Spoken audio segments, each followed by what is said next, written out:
آج کمپین کا آخری دن تھا اور ابھی رات کی آخری گھڑیاں چل رہی ہیں۔ میں تو فارغ ہو کے ابھی گھر جا رہا ہوں، اپنی ماں کی دعائیں لوں گا اور اپنے باپ کی دعائیں لوں گا۔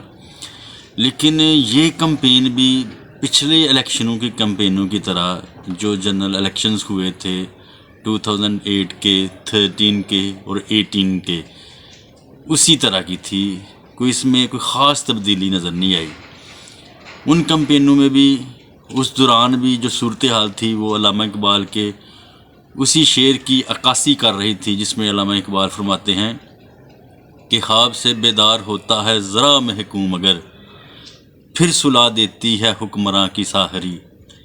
اور اس کمپین میں بھی یہی بات نظر آئی کہ حکمراں کی ساحری نے یہ پسے ہوئے طبقے کو جو خواب سے بیدار ہو رہا تھا اس کو پھر سلا دیا۔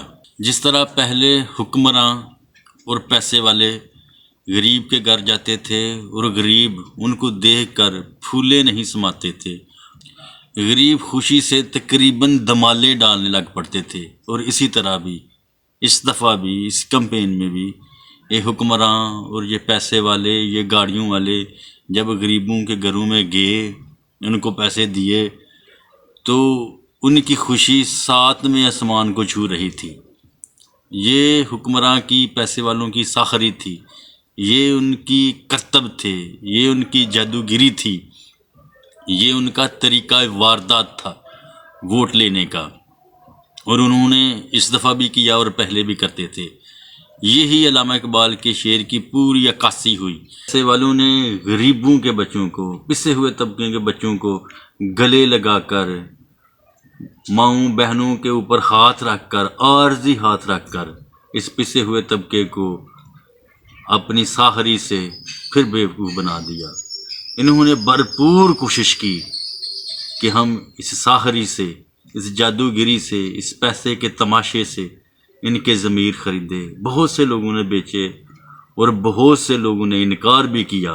اکثریت میں پسے ہوئے طبقے نے اس دفعہ بھی 2008، 13 اور 18 کی طرح اس دفعہ بھی پسے ہوئے طبقے نے، جو پاکستان سے محبت کرنے والے لوور مڈل کلاس جو انہی کے طبقے سے تعلق رکھتے ہیں، ان کو اکاموڈیٹ نہیں کیا، ان کے ساتھ انہوں نے چلنا پسند نہیں کیا۔ ان کے حقوق کے لیے آواز اٹھانا چاہتے تھے، اسی پسے ہوئے طبقے نے اس کا ساتھ نہیں دیا، اور یہ حکمراں کی ساحری میں آ کر اپنے ووٹ کی طاقت کو نہیں پہچانا اور اپنے اوپر جو ظلم و ستم ہوئے تھے اس کو بھول گئے۔ اس ساری صورتحال کے باوجود مجھے حکم اذاں ہے لا الہ الا اللہ۔ میری اپنے تمام بھائیوں بزرگوں سے ریکویسٹ ہے کہ ابھی آپ کے پاس ٹائم ہے، آپ سوچیں، اپنے اوپر ہوئے ظلم سے، اپنے اوپر ہوئے زیادتیوں کا بدلہ لیں۔ کل صبح جا کر ووٹ ڈالیں، موٹر سائیکل کو ووٹ دیں۔ میں سمجھتا ہوں کہ اس پسے ہوئے طبقے کو، اسپیشلی خاص طور پر اس پسے ہوئے طبقے کو، یہ حکمرانوں کی ساحری اور یہ مال و دولت کی ساحری کو جوتے کی نوک پر رکھتے ہوئے موٹر سائیکل پر مہر لگانی چاہیے، میاں اسلام کو ووٹ دینا چاہیے، تاکہ یہ حلقہ پاکستان ترقی کر سکے۔ جزاک اللہ، تھینک یو ویری مچ۔